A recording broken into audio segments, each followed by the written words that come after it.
This week on Shots from the Hip, a production of the Shotgun Sports Network, we're talking sports. We're talking probably college basketball. We're talking pro basketball. We're talking hockey. We're talking ping pong movies. But all my co-host Jason wants to talk about is the Raiders. So stick around. Las Vegas Raiders podcast coming up next. Welcome to Shots from the Hip podcast. Brought to you by Royal Retros on the Shotgun Sports Network. Here are your hosts, Jason Bizik and Oz Davis. Hey, hipsters watching on the Shotgun Sports Network YouTube channel or listening on Apple, Spotify, or wherever you get your podcasts. Please hit the like and subscribe buttons and hit the notification bell so that you're notified when we post this show or any other videos. Welcome to episode 12, and I'm curious if I sound as nasally to you as I do in my head because it's about that time of year. I'm battling something. Yep. I got this. I was looking on my phone the other day, and it gives me the temperature and whatnot. And then it says underneath it, instead of thunderstorms or sunny or whatever, it's like high pollen could increase tomorrow.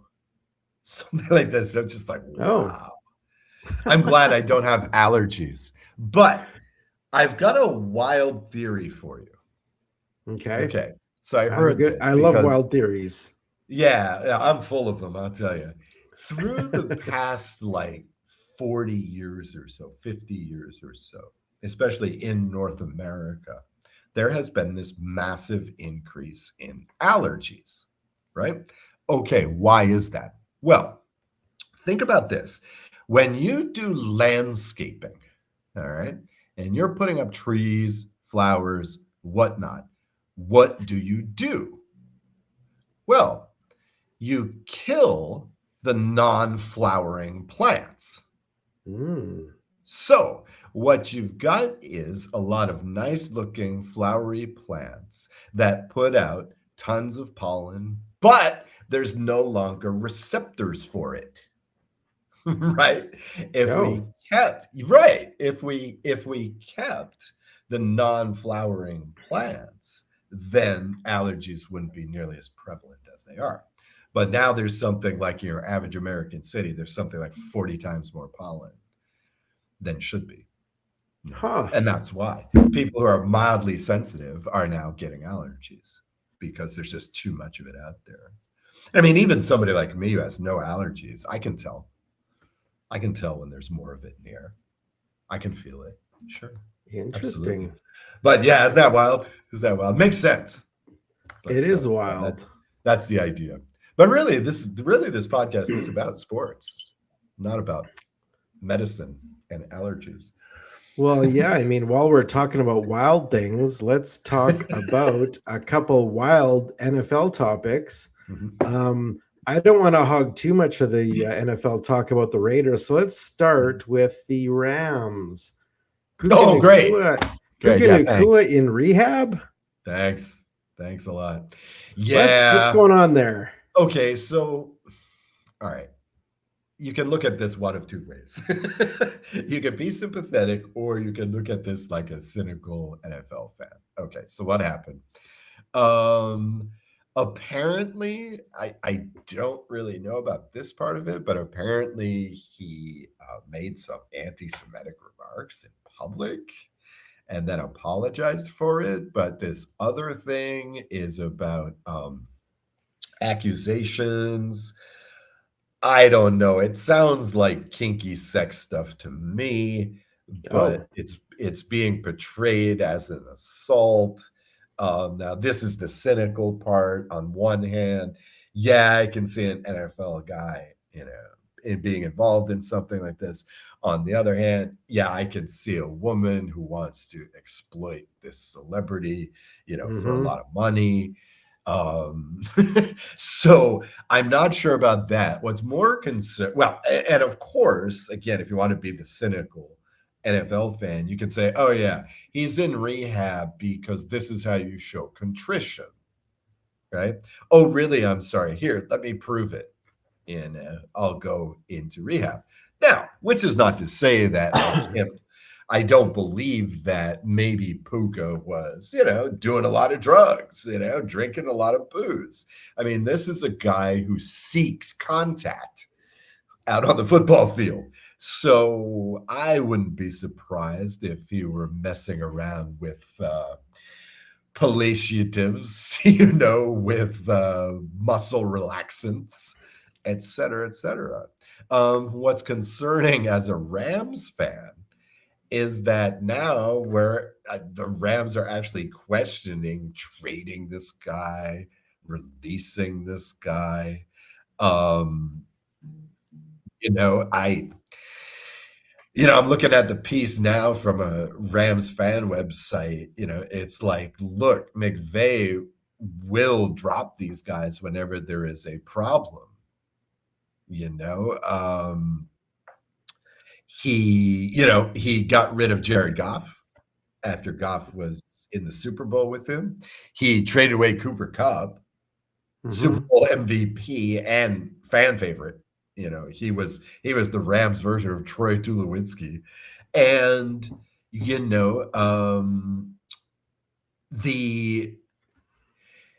there was talk in this offseason about trading Devontae Adams after just receiving him a year ago and proving to be, a point machine, touchdown machine for the Rams. I believe he led the league in touchdowns last year. So, he'll cut bait with this guy. There were rumors that the Rams were in the discussion for AJ Brown from the Eagles. But apparently during the NFL owners meeting, which I'd also like to bring up in a second, during the NFL owners meeting, this was proclaimed to be a no-go. So the Rams are out of the running for AJ Brown. So, for Rams fans, I think that's the concerning point. However, it's a long ways till the NFL season, and we'll see how this shakes out. One gets the feeling that the personal charge against him will be settled out of court. This often happens. I don't think this is a Ray Rice incident, and I don't think that this is video in the elevator cover-up. But who knows? If it's a cover-up, we won't know until a couple of months from now. So, but Right. I don't know. I'm not going to push the panic button on this too much. I'm not going to call balls and strikes on this one because I don't really know the situation, but I don't know. Some folks in Rams fandom are panicking. I say just relax. If the man is honestly contrite, if he's honestly doing rehab, if he honestly has serious personal problems, then leave him alone. Yeah. Then leave him alone. We shouldn't be talking about, oh my God, what team is he going to play for next season? I mean, serious. Let's have some perspective here. So it's kind of a bummer, but I mean, how many times have we seen this in sports? We're old guys, dude. Yeah, especially the NFL, right? Yeah. I mean, this used to be the NBA, but it has become the NFL. You have guys like Sean Kemp. Oh, and before that, baseball, right? Who can forget the 1986 Mets, right? One of the greatest single season teams in recent baseball memory, again, in our lifetimes, and completely destroyed by Coke, basically, just completely destroyed by being party animals. Coke and alcohol killed that team. That was the only team that could beat them, was the pharmaceuticals. I mean, they were awesome. And yet destroyed by drugs. In basketball, you had guys like Sean Kemp. I mean, Jesus, before Bird and Magic, the league was known for being a cocaine-fueled league, right? Cocaine and nicotine. That's what all these guys were living on, right? Playing basketball. Jesus. But now this is football. This is where the drug abuse problems and the spousal abuse problems are coming from. So whatever. I mean, let's give him the benefit of the doubt. I mean, let's Innocent till see. proven guilty. Yeah, let's see. I'm not even clear 100% on some of these allegations and whatnot. But I mean, if he's unhealthy, let's hope he gets better. If he's sick and the Rams caught him, oh well. But yeah, wait and see. I'm going to defer on that one. Well, there was a similar story in the NHL just a few months ago where the number one prospect right now, Gavin McKenna, was charged with assaulting a man in a bar for insulting his mother. And Wow. after the dust settled, the charges were dropped. And I have a sneaky suspicion that may also be the case in the Puka Nacua case. It'll either be dropped or settled in court, like you said. That's goon-esque. That's goon-esque. Well, that's borderline treasonous. Nice call. Yeah, I remember the McKenna story. Not surprised after seeing Goon. But no, I'm not joking. This happens. Yeah. We'll see. So you know what else happened? The Las Vegas Raiders signed another quarterback. Oh my God. The running joke is this is where quarterbacks go to die. So we're going to see what happens with Kirk Cousins. The Raiders signed Kirk Cousins to a deal reported at 5 years, $172 million, but it's not exactly what it looks like. Functionally, it's more like a 1-year contract for $20 million with options later. So this is an interesting move because it would appear to me like what they're doing is they're getting a quarterback who's going to start the majority of the games this season, it looks like to me, and who's going to hopefully raise the young quarterback that's coming, into a hopefully future starter quarterback. Is that what this looks like to you as well? Oh, my friend, you're forgetting your CFL 101, man. This is just the backup quarterback. So you think so you're predicting Mendoza is going to be the guy and Cousins will be backup? Okay. Yeah. The way that Mendoza has been talking in this offseason is just, he wants to start. He thinks he can play in the NFL. He's got the gumption. And again, look, this is a guy who's never going to be in rehab, right? This is a squeaky clean guy. Oh, God, right? Yeah. He's still with his high school girlfriend, right?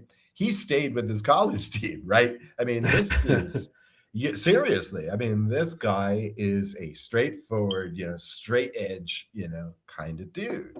So, oh no. Mendoza's going to be starting in week 1. I mean, Brady will be there, coaching him up if he has to, maybe. Well, the only reason I think that Cousins may move into the starting position is because he's reuniting with head coach Clint Kubiak, who coached him in Minnesota. So I have a feeling that Kubiak obviously had a lot to do with this signing. Oh, sure. Yeah, absolutely. But I think the plan is Mendoza's the starter. I think that's the plan. And again, I this feels like, oh my God, who is my least favorite starting quarterback that the Alouettes signed last year? They, McLeod Bethel Thompson? Yeah, McLeod. This is a dude that's played in the UFL, in the XFL, rather than play in the CFL. And they brought him back. Why? Because he's a body. Because he's a warm body. And that's basically what he did for the Alouettes last year, too. I think he went 1-3 for us. So, I mean, that's what this is. That's what this is. What's incredible is the amount of money that Kirk Cousins has made over his career. Yeah, I saw that graphic winning one week. Playoff game. I think one playoff game his entire career. One playoff game and one meme. And this dude has made more money has made more money in his career than I believe Peyton Manning. Now, come on. Well, Now, come on. I was curious when I saw that he's getting $20 million for this Yeah. season. Is that high compared to other quarterbacks? I know Mahomes is getting around 50 a season or somewhere in that neighborhood. And Yeah, but again, what's the he's a low? backup. He's a backup. Yeah. And I mean, I know you're a Raiders fan, but you're not seriously comparing him to Mahomes. No, God, no. Are you? God, no. I mean, that's the thing. For a backup quarterback, this is nuts. This is nuts. But that's what's going to happen. That's what's going to happen in the NFL. Right now, 17-game season, soon 18-game season, which is, by the way, let's segue into that because this was a thing that was discussed, of course, at the NFL owners meeting. Yeah. But the other topic for me, and we had this on the DDD segment a couple of weeks ago, is about these replacement refs. Okay, so apparently this is still a hot issue. The plan now is twofold. One is if there's not an agreement by May 1, they're going to start training from U.S. colleges, Division I, Division II, Division III guys. I'm not sure why they're not talking to CFL referees, but they're not. Just talking to American football refs to have them prepared in case they need to go to replacement refs. The other implementation that they're going to make, and this is going to happen whether there are refs or not, is New York studio can overturn anything. They can add additional penalties, which a lot of people like, but I question. I've always one of my pet conspiracy theories is, these times when there's a close call within the last 2 minutes of a football game and you're supposed to go to automatic review. And then sometimes, oh my God, there's an extra delay here and we got to go to New York. My pet conspiracy theory is that, okay, in New York, they're not actually watching the replay. They're actually discussing which would be the better outcome for the league. That's interesting. And they're talking about now how, okay, so they're going to go to New York on any play, right? First of all, imagine this on Sunday in the early slot, right? Where they're supposed to be looking at 10 games at the same time. I don't think so. But they claim that this is all about because of gambling, right? Because the influence of gambling. Well, Jesus, this to me just seems like it's more easy to manipulate against the bettors, right? So now if going with my pet conspiracy theory, they go to New York on a replay and New York looks at the book and says, well, more people have money on, say, the Jets. So we're going to rule in favor of the Bills here so that the sports books, our sponsors, can clean up, But this is just me being a conspiracy theorist. Would they have access to that information though? Well, gee, if the sports book wanted to give it to them, for example, right? Sure. And I mean, in most of America, the only 2 or 3 legal books are DraftKings, MGM is one of them. And then what's the other fantasy thing? DraftKings and FanDuel? FanDuel. DraftKings, FanDuel, and MGM. Those are the only 3 that offer online sports books, with the exception of in Nevada, which of course it's wide open. Anybody can offer it. And some of the states with heavy Native American casino or gambling sites. So for example, New Mexico is one of these. The local brands have some online sports betting. But mostly it's 3 companies. So those 3 companies make it available to the NFL. Sure, of course. Of course the NFL could swing things that way. So now have you heard the details about how this is going to go down? Will New York be able to intervene in any play, or will they have to be asked to? Nope. Okay. Nope. They go on. The way that this was sold was that, okay, it's gonna get penalties that happen off ball.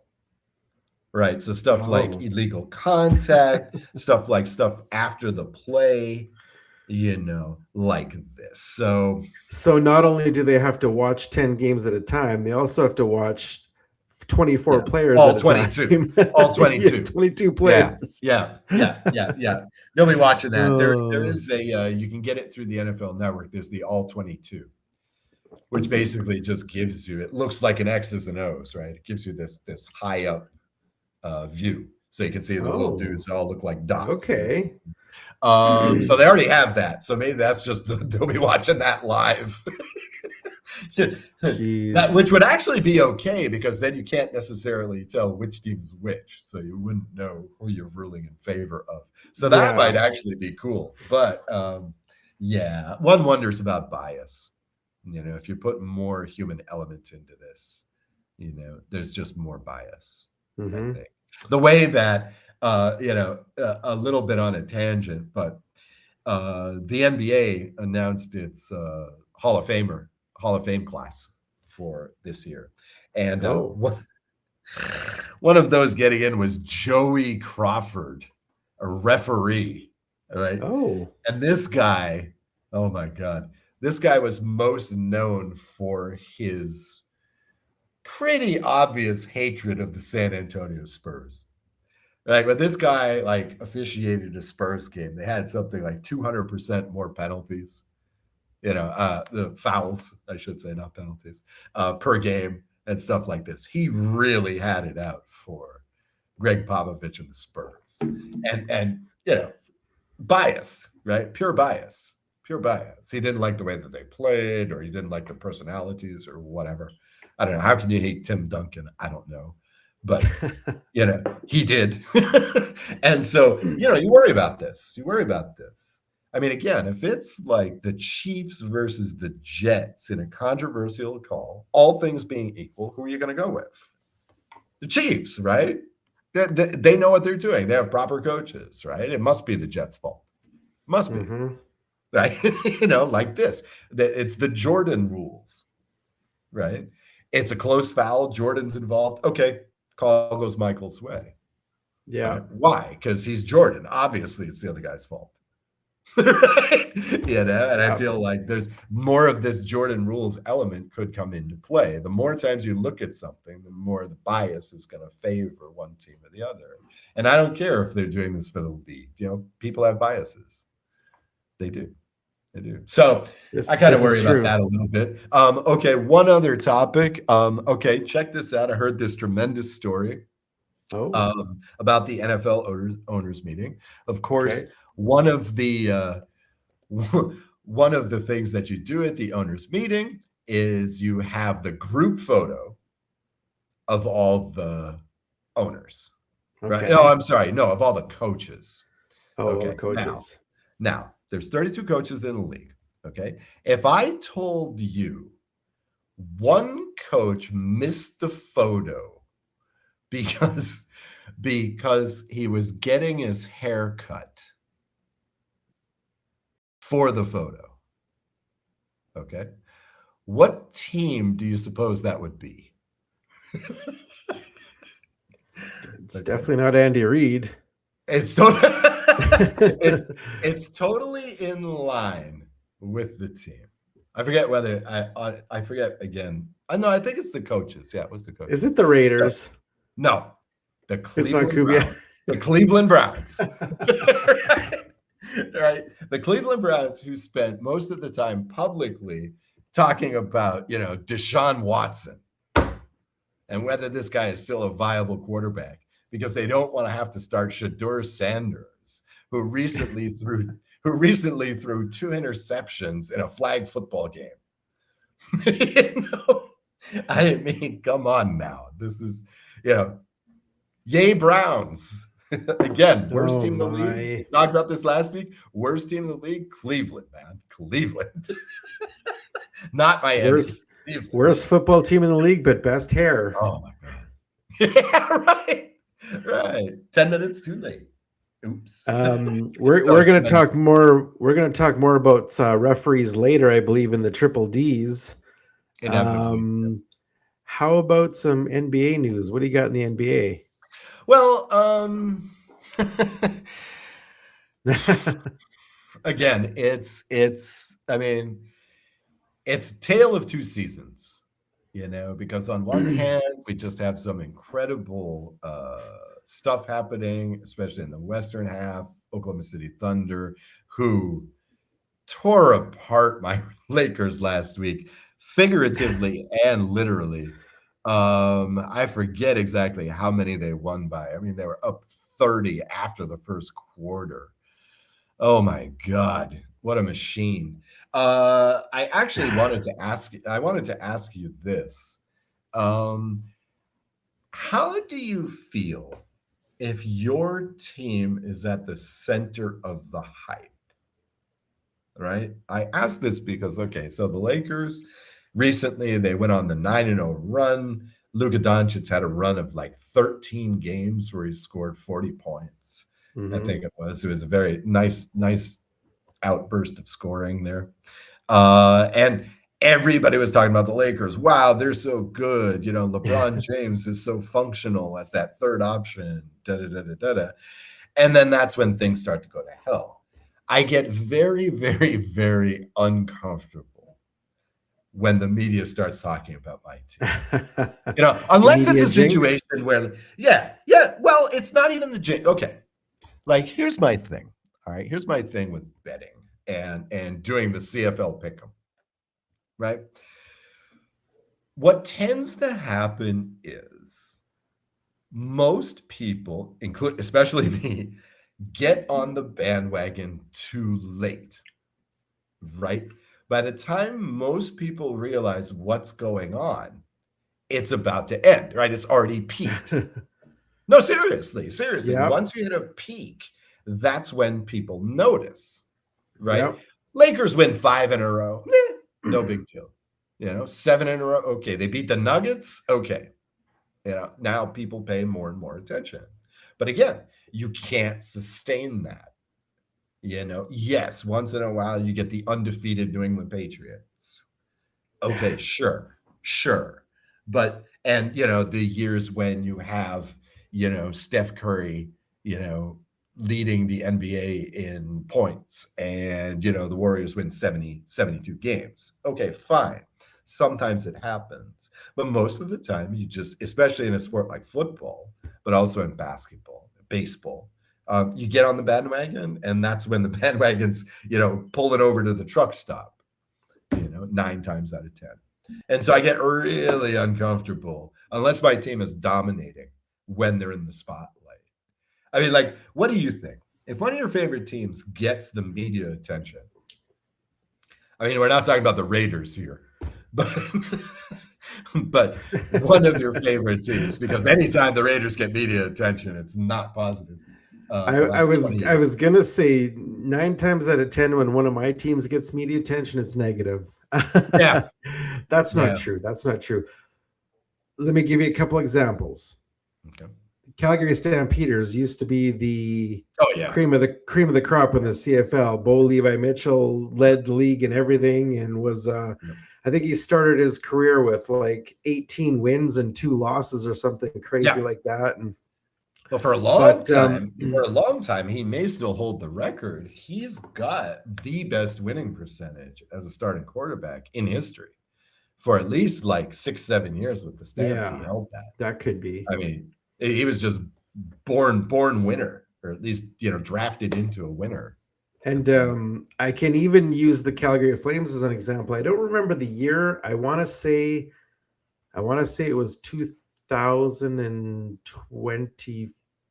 I can't remember the year, but at one point I know they won a record number of games in a row. It was something ridiculous, like 17, 18 games in a row. I can't remember the year, but so times during, when your team's doing this, I love the hype, obviously, and I love when other people are hopping on as well with the hype. But you're right. At some point, it has to end, right? Like as every game comes around, you're like, okay, this is probably the game where they're gonna lose it, right? Right. And then they win another one. Then your next game, you're like, okay, this has got to be it. They can't win another one. And I mean, eventually it ends. Right. But I mean, I love hype. In betting, oh, you do? Okay. I love when In, my in, team's hype. in betting, I mean, that's the thing, right? You have to know when to fade, Yeah. right? This team has won 9 in a row. Okay. What are the odds of any NFL team winning 10 in a row? You Yeah. know, 1%. Okay. That's a great bet. Bet against them. And that's the thing. You're just waiting for these streaks to end. But again, like most of the time, there's so much friggin' sports happening that, most of the time people don't notice these things as they're happening in it. Yeah. And by the time you Yeah. do, it's over. Now, I have a 2017 Calgary Flames streak of Oh, that could 10. be. Of 10. That seems to be the longest in their history. Oh, Before that, they did it in 78, which I'm sure you're not talking about. okay. So, Okay. and So it was 10. right. So, but anyway, we got off into the NBA. I'll tell you, the other night, it's a little bit strange for me being in Europe because I never know what night this is in North America, but I believe it was Friday night. We had Nuggets Spurs. And game went in overtime. This, of course, pitted, probably, well, at least 2 of the 3 best players in the league. Victor Wembanyama, the freak, the alien for the Spurs, and Nikola Jokic, who all this guy does is, go for 20-20-20 every night. Oh, by the way, Nikola Jokic is leading the league in rebounds and assists. This has never been done, not even by Wilt Chamberlain that year. He led the league in assists. So, yeah. And can you believe this guy is widely recognized as 3rd in MVP? Come on now. What are we talking about? That just means that there's some beasts out there, right? Yeah, exactly. Oh my God. And this was a game of the beasts, buzzer beaters and tying the game up, going into overtime. Victor Wembanyama had a shot with less than a second left in regular time where nobody else on the planet could have survived taking it. Almost went in, falling out of bounds, shoots a 3, almost hits it. Unbelievable. And so it was just really nice because here you have, some of the best teams in the NBA going at it amidst all of these tanking games. Not 2 nights before, there was an evening where the average margin of victory was 25 points. Wow. Absolutely ridiculous. Yeah. I think the closest game that night was 12. 12 margin of victory. It's just like, this disparity is getting really awful. But once in a while, you get Nuggets Spurs. 136-134. The Nuggets pull it out, and they're moving up on that 3 spot because now here the Lakers are playing without 2 of their big 3. I don't know that as a Lakers-centric guy, apparently Luka is coming to Europe for treatment, right? Yep. Austin Reeves will be out for 4 to 6 weeks. There's no question about that. They're mucking around with Jokic's, not Jokic, but Luka's, Doncic's return because, they're playing coy about the playoffs. But if he's going to Europe, forget it. Now, if you wanted to put an optimistic spin on this as a Lakers fan, maybe LeBron stays for another year. Oh, and which would be awesome for us because again, towards the later part of this season, the Lakers they got all the hype. They have looked awesome. Guys like DeAndre Ayton are becoming more consistent. LeBron has become just a deadly 3rd option, just doing it all for the Lakers out there. And still, the man still does the flying dunks in the lane. How, dude? I don't remember I was this limber when I was that age. I was in pretty good shape, but damn, I mean, the dude plays like a 25-year-old still in limited minutes. So I feel like that would be the positive spin, is that the Lakers were the hottest team, going into the off season. Of course, I've mentioned this before on the show. You see this all the time in the CFL and the NFL. Watch that team that wins 5 or 6 games at the end of the year, because they're going to be good next year. That's the team with, if you want to say, momentum, but it's certainly the team that's trending up going into the next season. And I feel like already the Lakers are trending up going into the next season, even if we wash out in one round of the playoffs. But it will be interesting to see, especially if you get Rockets-Lakers in the first round. It will be interesting to see a LeBron James-led team again, at his age, without anybody else, like the old days, like the Cavaliers, right? I mean, I shouldn't say he doesn't have anybody else, but it's not like he's got Luka and Reeves, So that will be interesting. There's only 1 week left of the regular season in the NBA. We're gonna have some dandy playoffs. I feel like, though, just like in the NFL this year, I feel like all the best games will come before the finals. I think right now you're trending towards a Denver San Antonio second round, and then it's going to be Oklahoma City versus whoever survives that. I think those will be better series than the inevitable Boston versus whoever comes out of the West. So, yeah, playoffs this year should be great, but playoff basketball is amazing. If you don't watch NBA all year, watch the playoffs. Watch the playoffs. There's no tanking in the playoffs, right? so good to watch that. It's going to be awesome this year. It's going to be great. I'm looking forward to it. Even if my Lakers won't do it, I'm looking forward to it. So, well, another sport that's winding its season down is the NHL, of course. Playoffs will be starting in probably a little over a week. I don't actually know when exactly. I think most teams have about 5 games left. Okay. Interesting though. 2 big stories from the last week that I really enjoy are the Maple Leafs being eliminated from the playoffs again. Now, wait a minute, though. I always love watching the Leafs get eliminated. I hate the Leafs. Wow. Really? How could you hate the Leafs? That's like hating the Cubs in the old days, right? That's like hating the Cleveland Browns, man. You can't hate them. You got to pity them. Maybe I've hopped on the bandwagon of all the people that enjoy watching their losing streak continue year after year after year. Because I think they're the longest championship drought in sports right now, I believe. Well, Cleveland. Is it Cleveland? Cleveland Guardians now have been, the last time they won was in 1954. Okay, yeah, that was I think the Leafs was 60 something. Actually, Cleveland Browns, last time they won anything was before the Super Bowl. So that's the 60s. So I think those are your main competition.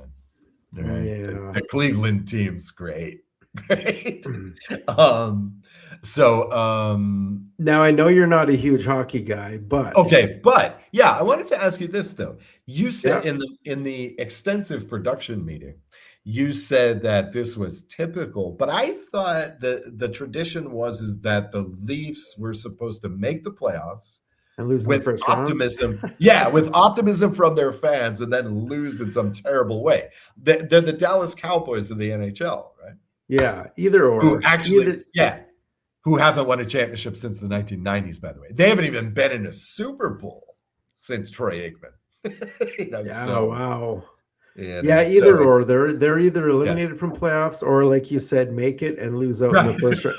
And not only do they lose out in the first round, they do it in dramatic fashion every year as well. Sure, of course. Yeah, you've got a Game 7, they take a 3-game lead and then lose 4 straight. Yeah. Right. Yeah, you have to crush the fans. When the cynical fans are finally believing this is the year. Yeah, that's when you get them, right? And another thing that really tickled my fancy was the Vancouver Canucks clinched last place in the NHL, which means, of course, they have the best odds in the NHL draft lottery. So they're likely going to be picking number 1 and taking Gavin McKenna. So okay, right. Right. Right. Um, Okay. yeah, go So, ahead. are there any Canadian teams in the playoffs? Yeah, so as of right now, and keep in mind, right now in the Western Conference, there are 6 points separating the first place team from the last Wow. playoff team. Wow. Yeah, I'm looking at that. That's nuts, dude. That's nuts. And I mean, there's a few teams just knocking on the door as well. So, I mean, the Western Conference is definitely not settled. Yeah. So, as of Yeah. right now, the Edmonton Oilers are in, and That must mean the Ducks and the Knights are in too, right? the Ducks and the Knights are in. Yeah. The wild card positions right now are being held by the Utah Mammoth, your favorite Yeah. team.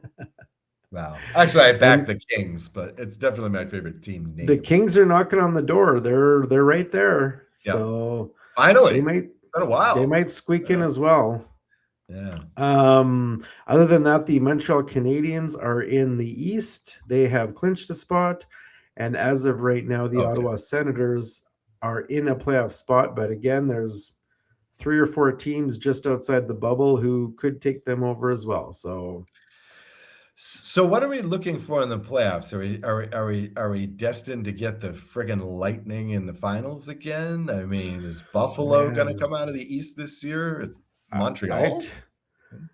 the East, there are beasts in the East. Let me tell you, the Tampa Bay Lightning right now, Tampa Bay, Buffalo, Montreal, and Carolina are all Yeah. over 100 points, and it could be either one of those teams because they're all on fire right now. Montreal, especially Montreal and Buffalo. Tampa Bay hit a big winning streak here in the season, but Buffalo and Montreal have been on fire. In the West, the Colorado Avalanche, Dallas, and Minnesota. Colorado is pretty much running away with everything lately. Yeah. Dallas as well. Yeah. So yeah, it's looking right now like Dallas and Colorado.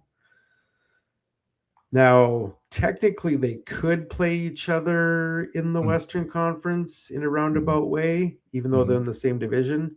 But it would have to, a lot of things would have to line up for that to happen. Mhm. I But found yeah, that I found that in a lot of sports because these seasons are so long that mhm. it doesn't really matter what you do at the beginning of the season, and that the teams that are hotter going into the playoffs do better in the playoffs. Now, who are the hot teams? Montreal is hot right now. And does this happen in the NHL? Is the hot team going into playoffs the one that's going to be in the championship, or is it always one Southern team? Well, yeah, Montreal right now in their last 10 games, Montreal has 8 wins, 2 losses. They are pretty much the Jesus. hottest team in the league right Wow. now. Nice. And Oilers are catching fire. They're 7-3-0 in their last 10. So the Oilers could surprise people. The Oilers are catching fire. Nice. Nice. The Oilers are catching flames. No. Very nice. Yeah, no. Yeah, I keep hoping for the all Montreal Stanley Cup final, the all Canada Stanley Cup final. Come on. Yeah. Batman would never let that happen, but we can dream. We can always dream. As long as it's not Florida, as long as it's not a team south of the Mason-Dixon.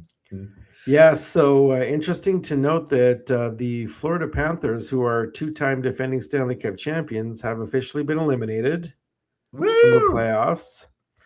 Yeah. And I might not know as much about hockey, but I know to cheer against Florida. Yes. Always happy to see them go down. Okay. All right. So yeah, before we pivot to the 3Ds, let's talk a tiny bit of baseball real quick. Oh, okay. Yeah.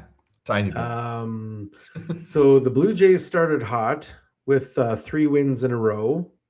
And then since then have gone only 3 wins in a row, and 4 of the first 5 games they won.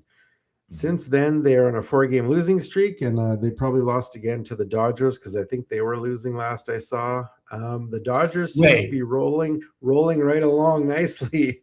Yeah, they lost to the Dodgers 14-2, bro. Yeah, that was I saw yesterday, that. wasn't it, or the day Yeah, before? yeah. I Yeah. was looking at that. Yeah, I was looking at that before I came into the show this morning, my time. Yeah, against in a World Series rematch, 14-2.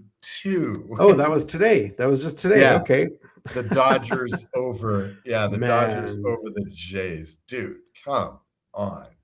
I mean, again, like this, if the entire NBA season has been about tanking, I feel like the entire MLB season is going to be about the lockout. It is going to be about the Dodgers doing the three-peat. They would be only the third franchise ever to do that in the modern era. And then it's going to be the lockout because it's so unfair because they have everybody. I mean, I don't know what they want. I mean, in this 14-2 game, Shohei Ohtani was only 2 of 6. With a home I mean, run, he I only think, hit right? he only hit 1 home run. Come on, dude. I mean, they're not that good. Interesting that you mentioned Otani, because I was surprised to see when I was looking at the stats today that neither Vladdy Jr. or Otani are in the top 24 for home runs so far. Oh yeah. Oh yeah. What have we played? 8 games? I mean, he'll be there. Don't worry. You think so? Oh, He's gonna sure. he's gonna catch fire late. Well, let's see. Okay, so he's only hitting 282, which kind of surprised me a little bit.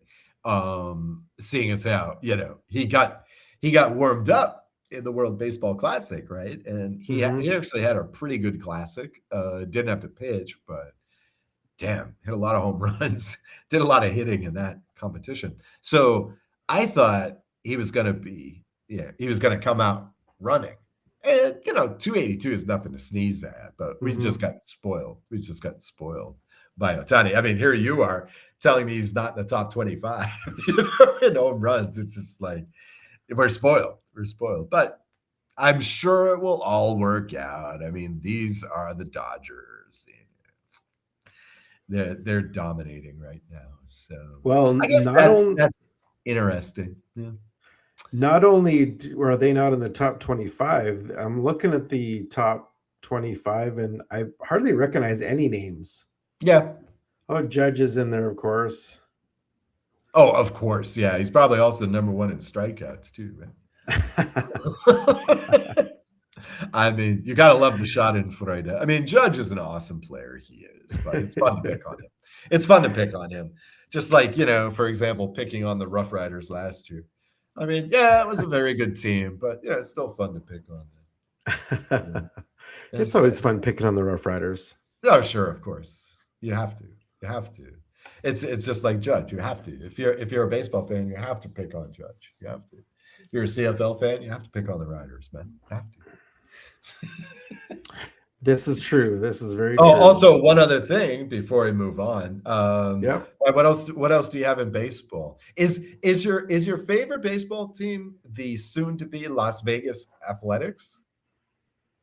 Well, I'm not a huge baseball fan, but I mean, by default, I guess I might cheer for them. I don't know. Right now, they're the Sacramento A's.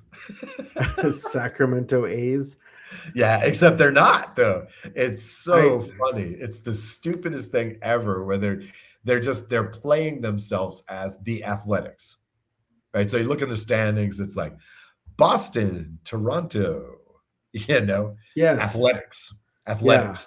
It's like they're nomads, right? They don't have a home. But they're playing this year in Sacramento. So I really thought they should have been the Sacramento A's. It's going to be the first franchise to ever have been based in 4 cities.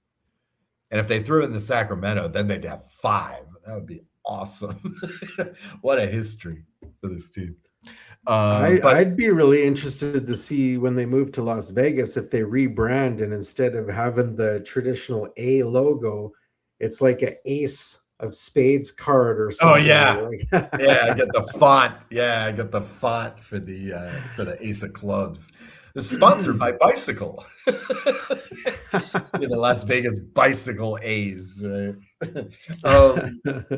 I just hope they keep A's, man. Jesus. I hate to see that tradition go. The one other note that I wanted to make, not on baseball, but as we're recording this, the NCAA championship, men's championship, has Yes. finished. Final score, spoilers: Michigan 69, UConn 63. I watched maybe 20 minutes total of both NCAA tournaments, men's and women's. Not a huge college sports fan, but you have to love what UConn has become. I mean, of course, for many, many, many years, they were the traditional women's basketball power. Again, they made the Final Four this year, but here's UConn making the men's final as well this year, and they've been in this top tier in men's basketball for quite a while. So nice things happening there in UConn, despite this loss in the championship. But again, I don't know too much about college hoops, so I won't comment too much here. But I guess congratulations to Michigan, congratulations to UCLA. For winning their first women's basketball title, they beating the favored South Carolina team, which had bounced UConn the game before. So, congratulations to those two teams, but not much insight from me on that. All right, let's go to a ad read, shall we? Oh, okay, yeah, sure. Let's talk some. Do you want to fire up the RoyalRetros.com website, because we're going to be talking about RoyalRetros.com.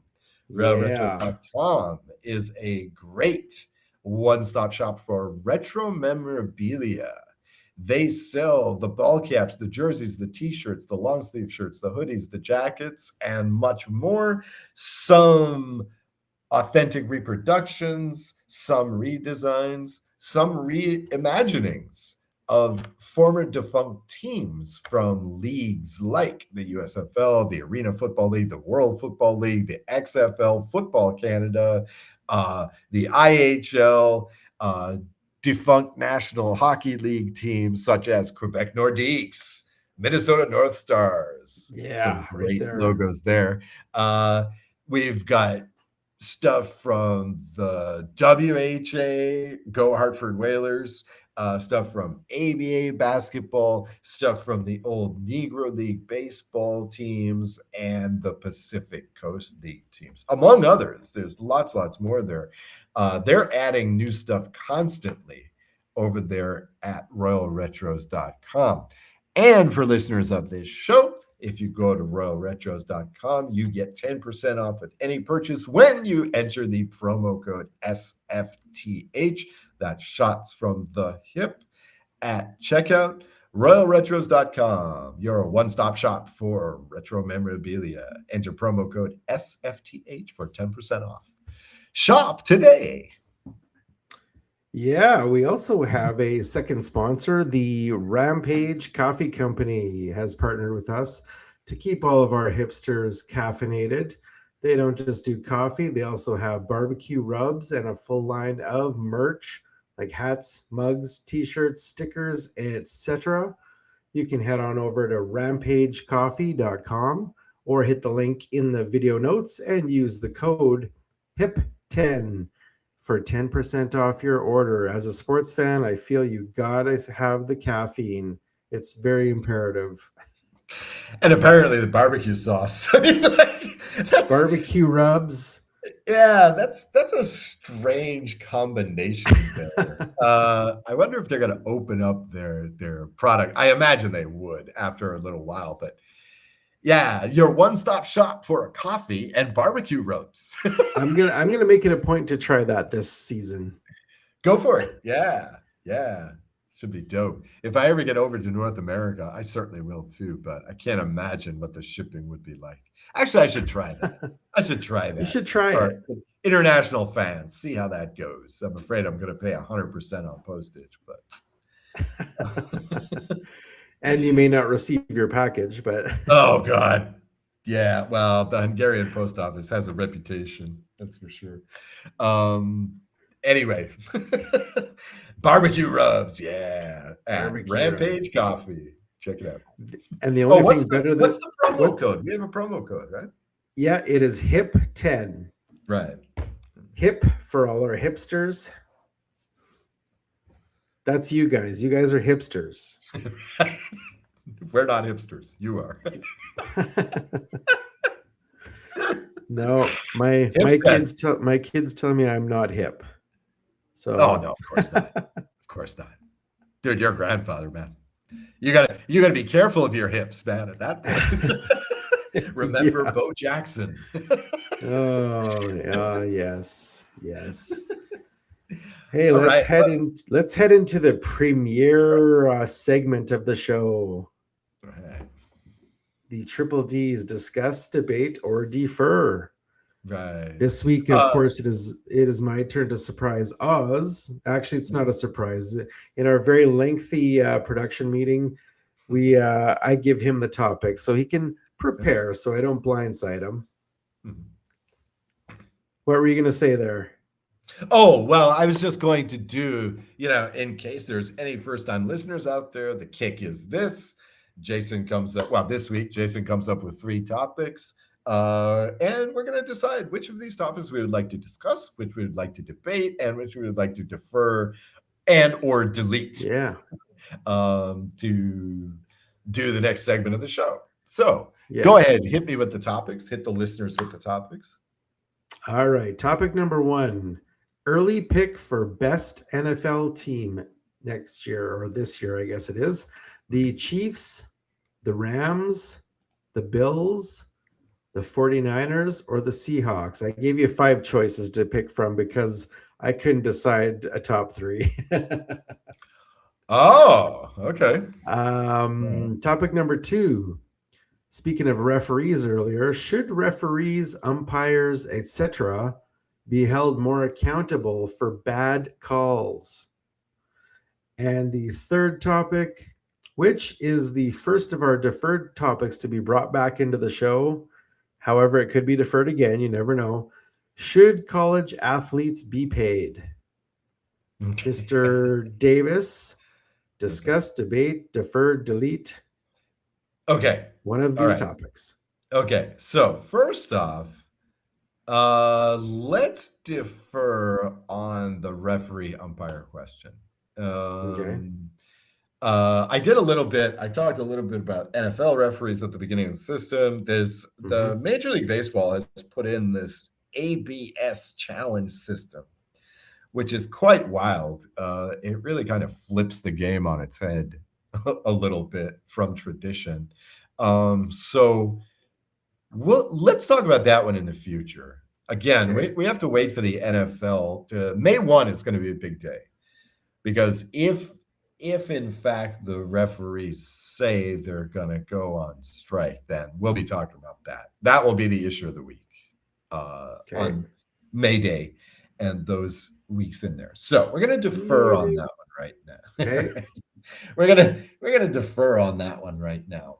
I would like to discuss the question of pro athletes in college, because we talked a little bit about this a couple of weeks ago, about 3 weeks ago, maybe even 4 weeks ago, when my nation's president held a special meeting with a lot of bigwigs in NCAA sports, as well as some professional sports. Guys like Adam Silver were there, for example. And he promised at the time, next week, I'm going to put out, an executive order. It's going to clean everything up. Okay, well, believe it or not, last week on April 3rd, he actually did release this executive order on college sports. Now, reportedly, I still not have looked at it, but reportedly, this thing is a mess. It's not very clear. However, and I can't believe I'm saying this, but the basic premise seems to be somewhat reasonable. Okay, so basically the main point here is that, one of the main things was we're going to limit transfers to 1 within 4 years. Okay. So you can transfer schools once.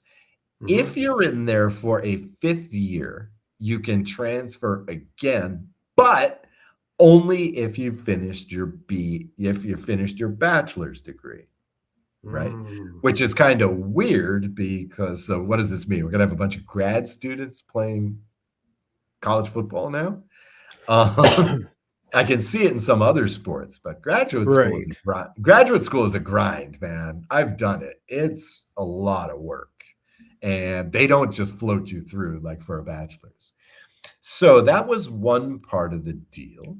And the other part of the deal is that they were going to limit careers to 5 years. I mean, they had some guys last season playing in their 8th year of college ball, right? They're still milking. Yeah, they're still milking this 2020 COVID exception. Right. Well, I missed 2020, so I get, 5 extra years, stuff like this, And so these two suggestions seem pretty reasonable, right? Hate to admit it. Okay. Now, the thing is, the rest of this executive order is so convoluted and bizarre that there's no way the schools can implement this. And like he said at the time, college football has a big problem. If we put this measure in there, we're going to get sued. And so, of course, they're going to get sued. Because as soon as you say, okay, college student, you can only transfer once, somebody's going to say that's an infringement on my rights. Right? And so Trump is going to get exactly what he wanted, common playbook. Somebody's going to sue, and then a high court is going to have to make a ruling on this. And then the high court is going to be one deciding whether, we don't even need to debate this because it's going to be the Supreme Court or some federal court that decides this question. Should athletes in college be professional? The most rational, and I wanted to see what you think about this, the most rational idea I thought of, and I've actually been thinking about this for a long time myself, is, why not just take the top 30 schools, right? And especially think about college football, you take your top 30 schools and you say, okay, you 30 schools, you're basically a minor league, right? And that's it. You get to do whatever you want, spend as much money as you want. The rest of you, we're going back to amateur. That's it. No NIL, none of that. We're going back to amateur. We're going back to college football, right? Maybe you could even throw in a relegation system. Maybe you could even throw a promotion relegation system in there. So Clemson, let's say, is one of the 32 teams. Let's make it 32 so we can actually make it a minor league for the NFL. Let's say Clemson like goes 0-12 or whatever. They get relegated. Now, all of a sudden, they have to play with amateurs, and then you can move up, Arizona State or, Brigham Young or whoever. Just move them up because they were the best amateur college team. Move them up to the pro league, right? But I want to see what you think about that. What about this separation of, say, Tier 1 and Tier 2 college teams? Well, I hear a lot of you saying amateur versus professional and Tier 1, Tier 2, but the whole focus of this is whether or not they should get paid. The players should get paid. Yeah. So you're saying that one season a team's players could get paid and the next season maybe not? Okay. Well, they would transfer out. Right? They would I mean, that's what happens in relegation. Right? If some British Premier League team gets relegated, most of those players don't stay in second division. Why would you? You're not going to get paid. You're not going to get paid. Right? Automatically, the second division teams are making less money. They have less TV contract. They have less attendance at away games because most of these are smaller teams. Right? Again, that's the pressure of relegation. It's also an economic situation for you. So wouldn't player contracts hold them to those teams or no? Well, see, that would be the thing. You'd have to make a special provision for that because all of a sudden, basically, you're laying people off. Okay. That's what it comes down to. These people are getting a paycheck, and then you say, well, next year you're not getting a paycheck. That's a layoff.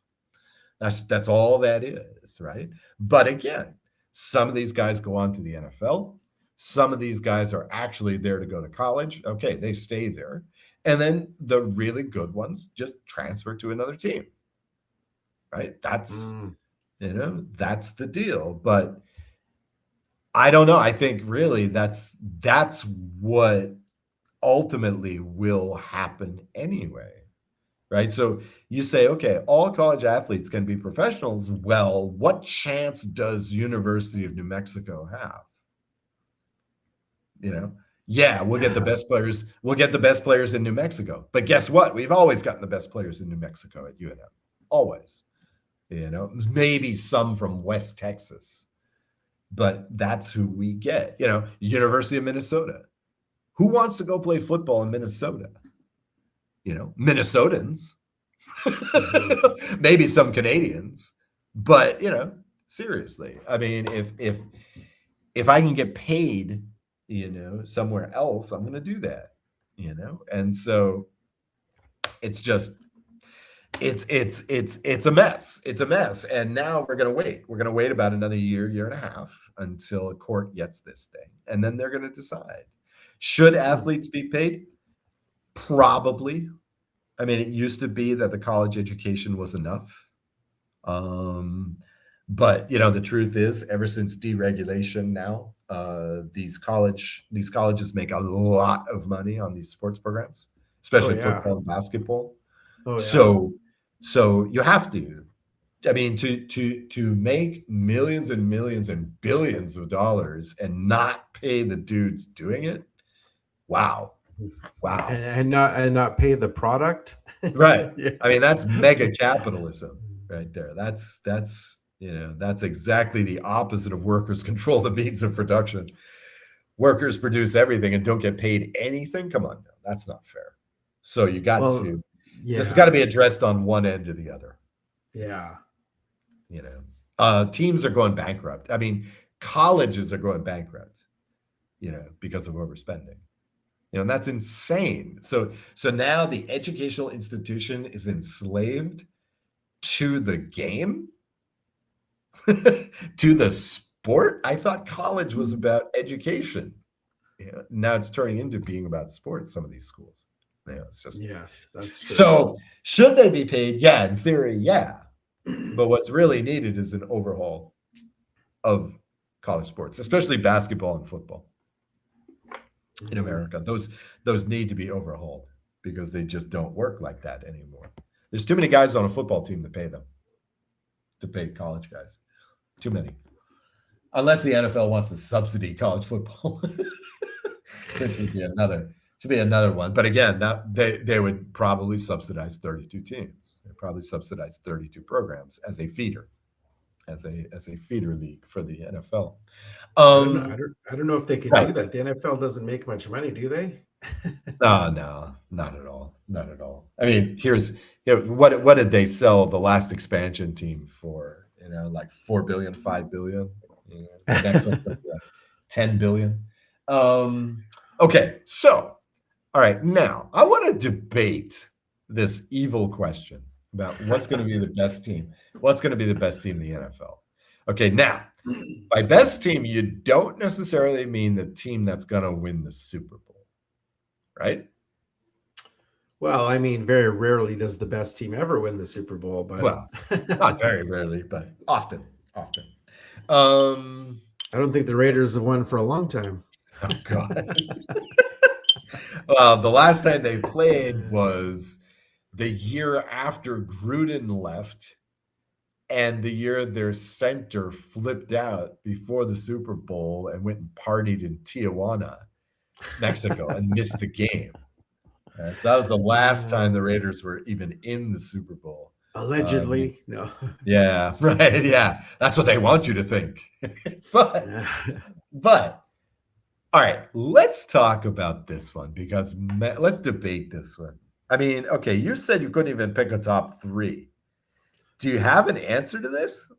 I have picked my top three, Okay. but I feel like a couple of the other teams were left out of my top three, which could potentially be in your top three. So that's why I expanded it to five. But I have Okay. my top three. I can debate any of these. Go ahead.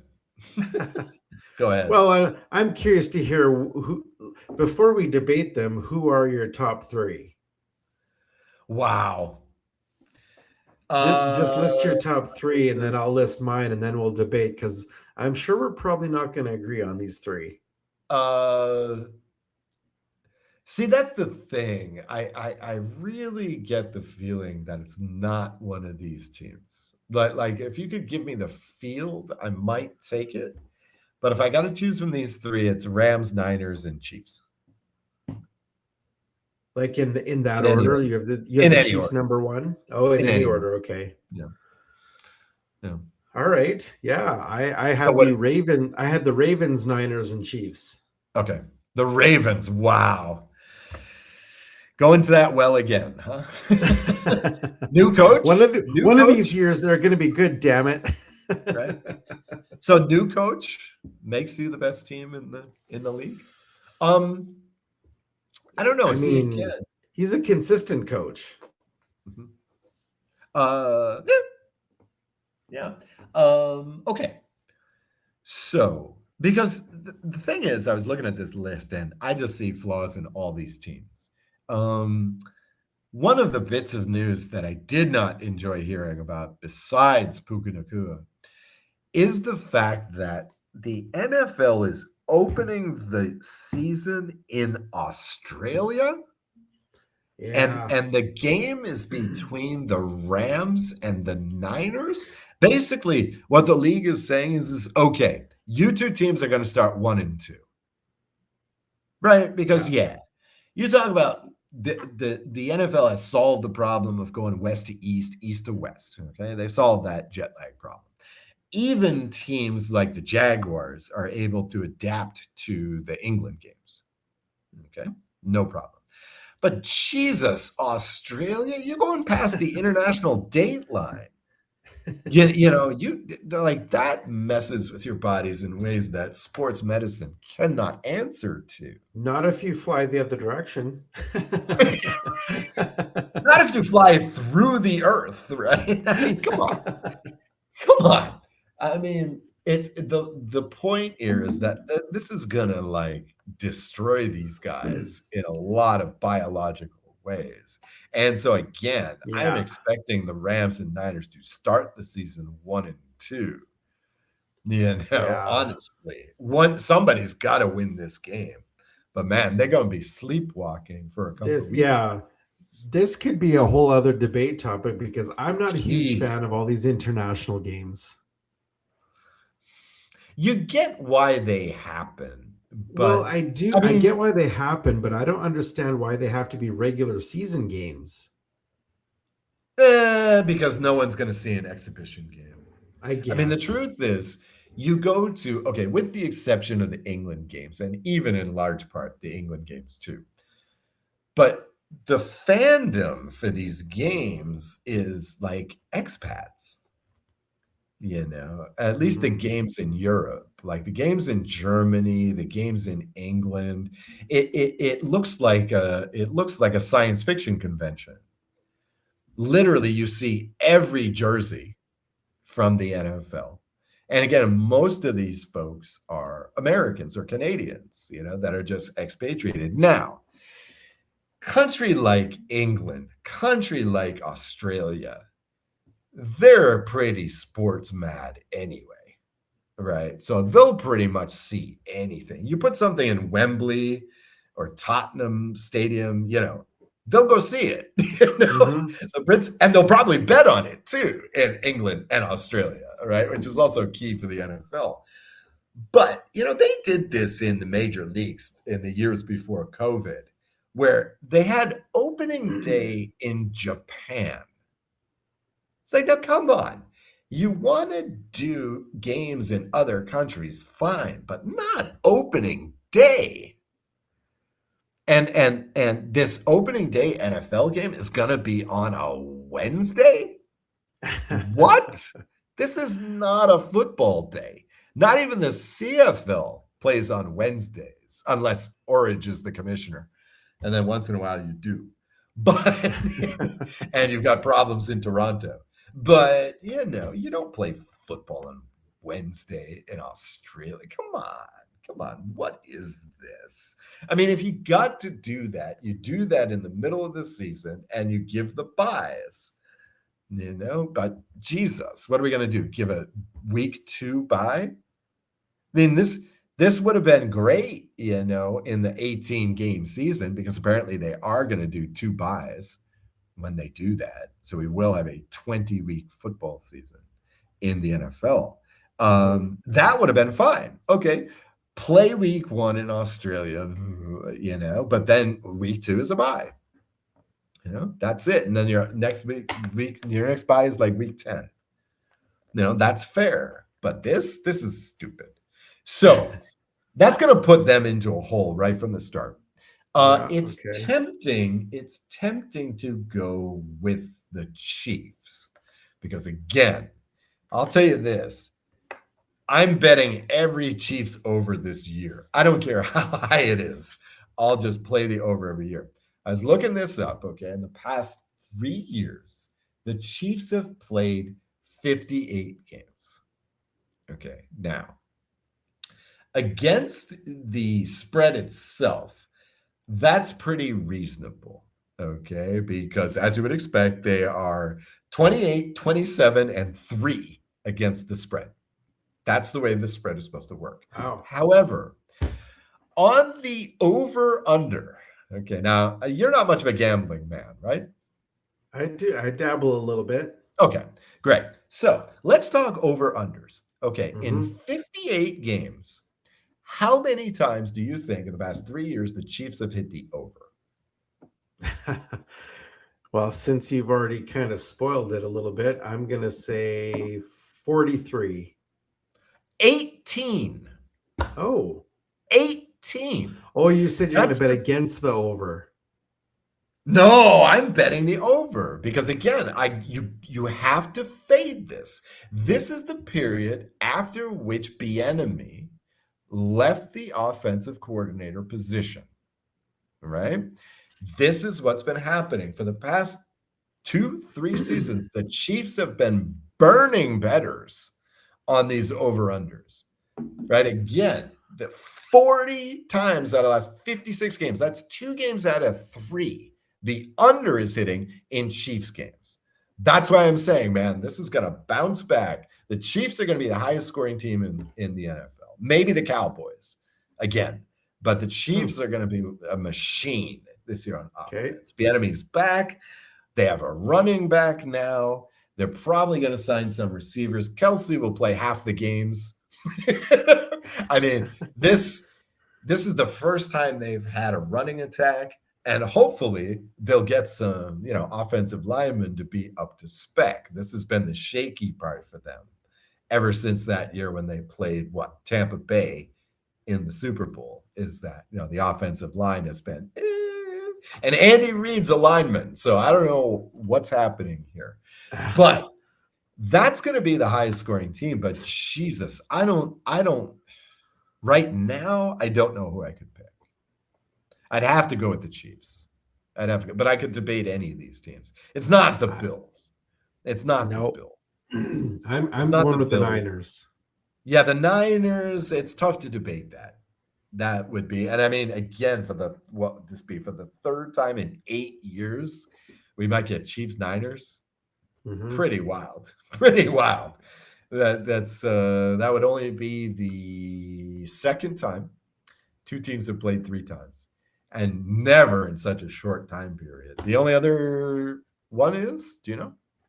It's the only other 3-time Super Bowl matchup. Off the top of my head, no. Dallas-Pittsburgh. Oh. Dallas-Pittsburgh. That was the first. In the early days then, probably. Yeah, 10 and 13.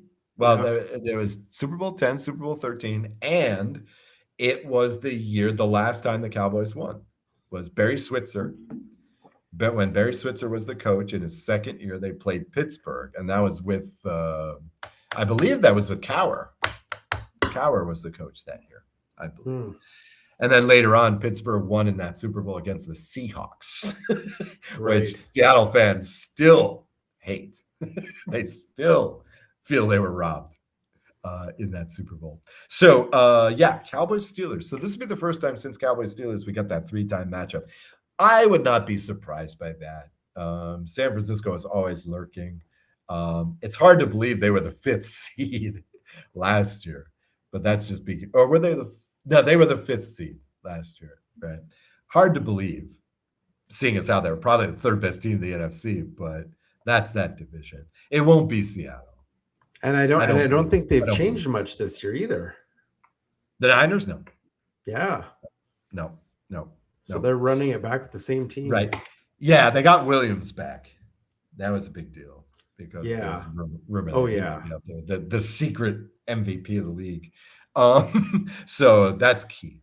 That's key there. So maybe the Niners. I mean, since we're debating, I'll say it's the Chiefs. Although, again, like this is the problem with the 17, 18 week season, right? It's very hard for a team to look unflawed, for 18 weeks.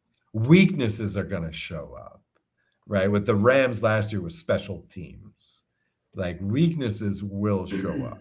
You take a couple of injuries to the secondary, all of a sudden now you can throw on these guys. Take a couple of injuries to the offensive line, all of a sudden your quarterback's on the turf for half the game. So very tough to maintain consistency. And that's the big difference with the Chiefs this year. The Chiefs this year have a bona fide number 2 quarterback. Yeah. Whereas I don't think the Niners do. Who's the Niners backup? Jesus, I don't even know. Their starter is no idea. Right, their starter is a backup. The best 7th round quarterback ever. Because of you're calling Brock Purdy a backup. Yeah, well, on a lot of teams he would be, dude. I mean, that's the thing. It's just he's thriving in the Shanahan system. The Shanahan system is great for no names. It's great for no names. You mentioned it one week on the show here. You don't have to be a bona fide starting quarterback to win games. Of course not. Dude, Jalen Hurts was Super Bowl MVP. Come on. Now, in the offseason, they're talking about how he's uncoachable. It's funny because he compares himself in talent to Kobe Bryant. Well, in mentality, he's close to Kobe Bryant. He's uncoachable. I mean, like there's stuff coming out. There was basically one of these unnamed sources pieces on ESPN where they're talking about how Jalen Hurts doesn't want to have his back to the defense. Dude, sometimes you have to. That's quarterback. That's the position. And stuff like he doesn't want to run certain plays. He doesn't want to do this or that, the other. I honestly can't believe they talked this guy into doing the tush push. I mean, he actually said, yeah, okay, I'll do that. Really? Wow. But he won't do this other stuff? Okay. Whatever. So I don't think you have to be a stud. You don't. I mean, it helps if you're Mahomes. You can just will your team into the championship. It helps if you're Tom Brady, but those guys are freaks. You've also got, the Trent Dilfers, the Brad Johnsons of the world, winning Super Bowls. So, you don't need to be a stud. I mean, you got Christian McCaffrey on your team, right? You don't need to be awesome at quarterback. You can be good. You can be very, very good. That's enough. So I don't like any of these teams, but I'll go with Kansas City for the sake of debate. You also got the Sam Darnolds. Yeah. How to explain that? Sam Darnold, Super Bowl champion. Jesus. Wow. So there you go. I mean, arguably, the 4 or 5 best quarterbacks in the league were not in the Super Bowl this year. So, Bills aren't there, Chiefs aren't there, Rams aren't there. I mean, these are the traditional MVP quarterbacks, but not this year. So you don't have to be awesome. I think we can agree at the end of this debate to say, yep, Chiefs Niners Super Bowl. How about that? Or no, you like the Ravens. So maybe Ravens Niners Super Bowl. You never know. I know I said this last week, but next week, the NHL is going to be winding down its season and almost ready for playoffs. Yep. I just looked, and April 16th is the last game of the regular season. How about NBA? I imagine we'll have NBA wrapping up soon. Yeah, we'll be doing dueling. We'll be doing dueling playoffs. Dueling playoffs. Yeah, exactly. So let's see. Yeah, well, the play-ins. Let's see. I guess the play-in tournament will begin on. Oh, that must be the finals. Jesus, I'm saying June. Yeah, sure. Yeah.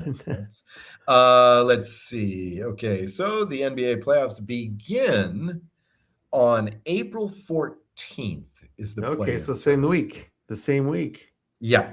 12th is when the season ends, so that means we'll have a couple of days off. Yeah, so literally, when we record this, that will be the first day of the play-in tournament, which will be in Los Angeles this year, I believe. Yeah. So next week we'll have some exciting NBA to talk about, NHL, probably a little bit of NFL because the NFL never rests. Yeah, we got just enough time to start the playoffs before the NFL draft and the CFL draft. Yep. Yeah, coming up soon. Yeah. So until next week, hipsters, I'm Jason. That's Oz. And we'll see you again next week. Ciao.